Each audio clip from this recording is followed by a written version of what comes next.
What? The lady asked, not seeming to understand.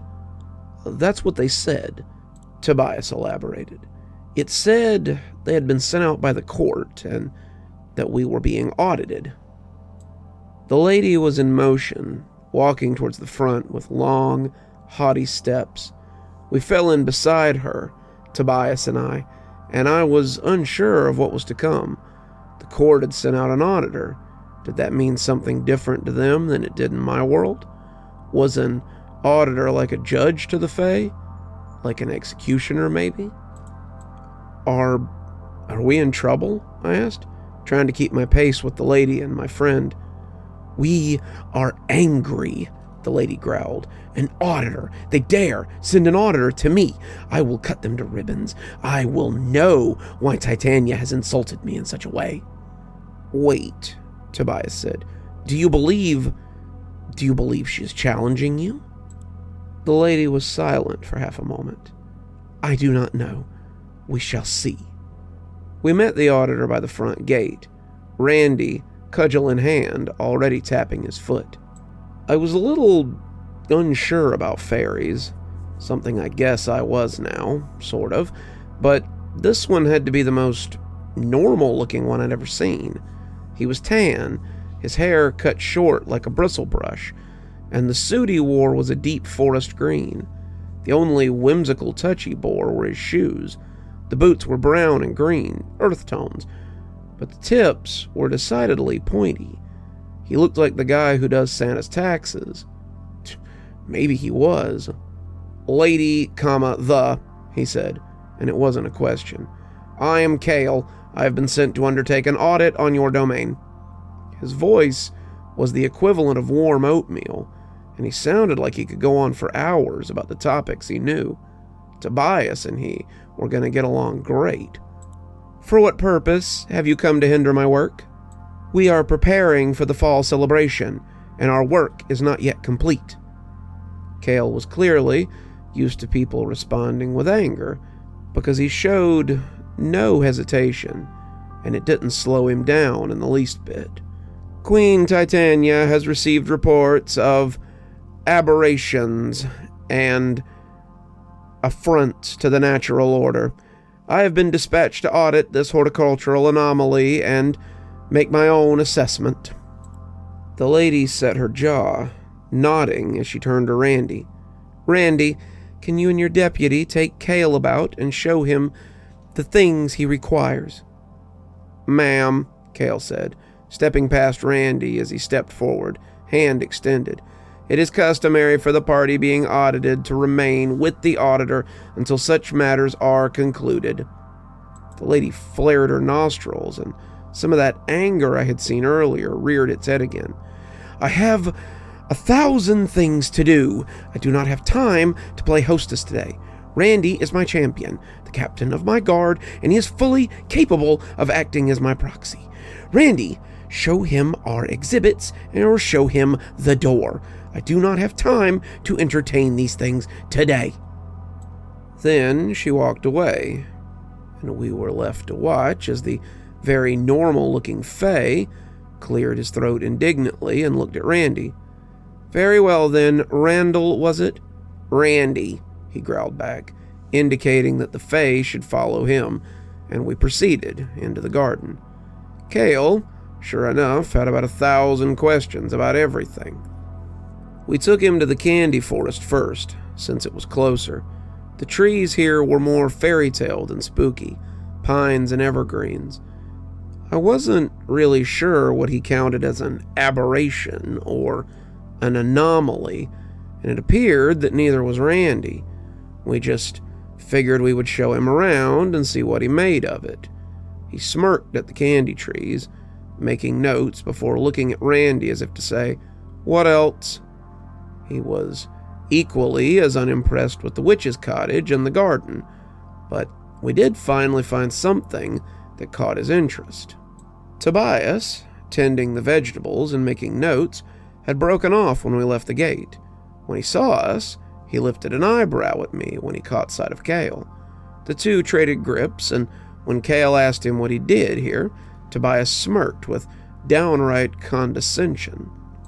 I am the lead horticultural scholar for this garden. I assist the lady with her projects and help maintain the exhibits within the walls. Ah, so you would be as responsible for these supposed perversions of nature as she then. Whoops, maybe they weren't going to be besties after all. I beg your pardon, there are no perversions of nature here at all. The lady is a force of nature, plain and simple. To act outside of the natural order would be as unheard of for her as to destroy it. Perhaps I should join the three of you to help add perspective, he said, glancing at Randy. As a lady's proxy or whatever, I would appreciate that, Tobias. He nodded smugly and fell in with us, explaining the intricacies of the vegetables, many of them far larger than I had ever seen them grow. That's when someone came and pulled on my arm. I turned to find Anne, one of the few child Brandylow, standing beside me and looking sheepish. She was far older than her 12-year appearance would lead many to believe, but she still seemed unsure of herself most of the time. She was glancing at the auditor, looking like she was hoping not to be noticed, and when I asked her what was wrong, she called me a few feet away so he couldn't hear us. Anne had a high voice, and she was aware that it sometimes carried. Apparently, whatever was going on, she didn't want anyone to know. There's a problem with the pumpkins, she whispered, and I had to bend down low to hear her properly. What's wrong with the pumpkins? I said, looking at a particularly large specimen in the garden behind me. It's the ones with the faces. They aren't acting right, she elaborated.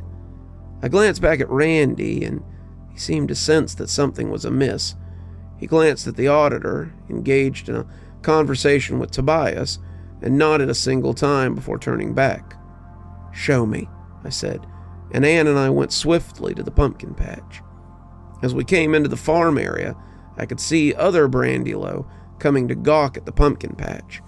It was an impressive collection, but it had been the focus of the lady's attention for a while. She'd been working to make the faces scarier, the visages more horrific, and she'd been pouring a lot of power into the simple gourds. I had to admit she had done a great job. These pumpkins were far more unsettling than they had been a few weeks ago, and they looked ready for the background of any horror movie. They were still half uncut and half cut, but the half that were cut glowered from the rows with hateful eyes and lolling mouths full of pumpkin teeth. The jumping and the thrashing, as they attempted to disconnect themselves from their stalks, however, was new. How long have they been doing this? I asked Anne, my hands sitting on my cudgel as though not sure whether it was going to be needed or not. Not long, Anne said. The lady came by and used her powers to alter them again, and after she left, they started doing this. We looked for her, but we don't know where she's gone, and we heard there was a stranger here that made her mad, and now we're scared to go find her because what if she's mad at us? And Anne took a deep breath, but I put a hand out to stop her before she could get rolling again. Anne, it's okay. We'll figure something out here. I want you to go look for the lady while I see what can be done about this, okay? She sniffed a little, nodding as she took off towards the lily pond at breakneck speed, her little hooves clattering on the cobbles. I turned back to the pumpkins and shook my head. This was a little much, even for this place. The leering visages had turned towards me, the collective jerking at the long green umbilicus that connected each of them to the ground as they attempted to break free. Something was clearly off here. If Kale saw these, then we could be in for some trouble. These weird pumpkins probably fell under the heading of anomalies, and they may have even been what had sent him here at the start. I took up my cudgel, looking around to see how many other Brandylow I had at my disposal. 3 or 4, most of them with rakes or hoes. They would be more than enough to hold back the tide. Besides, the damn things were attached to the ground. It wasn't like they were going anywhere. The first one pulled itself loose with a squelchy pop, and the others weren't far behind it. "Uh-oh," I said, turning to the others to tell them to get ready. They had their farm implements in hand, ready to stand off whatever this was, and as the leering gourds began to approach, I thought about how fighting a bunch of grinning, moving jack-o'-lanterns was not how I expected to spend my afternoon. "You're still here. Thanks for stopping by. Dr. Plague here. Always a pleasure to see all my new and old viewers coming by for another one of my spooky tales. If you'd like to support the show, you can always take part in one of our channel offers through Fume or Aura, or you can just click on another video when they come up. I'd really appreciate it. For our newer viewers, we also have lots of playlists and other things if you'd like to get caught up. I know some of my series have been going on for quite a while. If you'd like to get my latest book, there's a link down below that'll take you to my Amazon page. Towesey Homestead just came out, so if that's something you'd like to get your hands on, go ahead and have a look down there. If you'd like a signed copy, you can go ahead and email me from my email address on the site, and I'll get with you about shipping information and ship you a signed copy. If you'd like to support the channel in a more monetary fashion, we also have membership through YouTube, and we've got a Patreon that you can get the information for in the description. We have lots of tiers and everything to suit your needs. Patrons that support on the $10 tier, that's our Ghostly Reader tier, get a book anytime I write one, signed and on their doorstep. As you may have noticed, there's a list of patrons and members on the screen, and I'd like to personally thank every one of them for taking a hand in the future of this channel. Well, that's enough for tonight. Dr. Plague, signing off. Have a wonderful evening.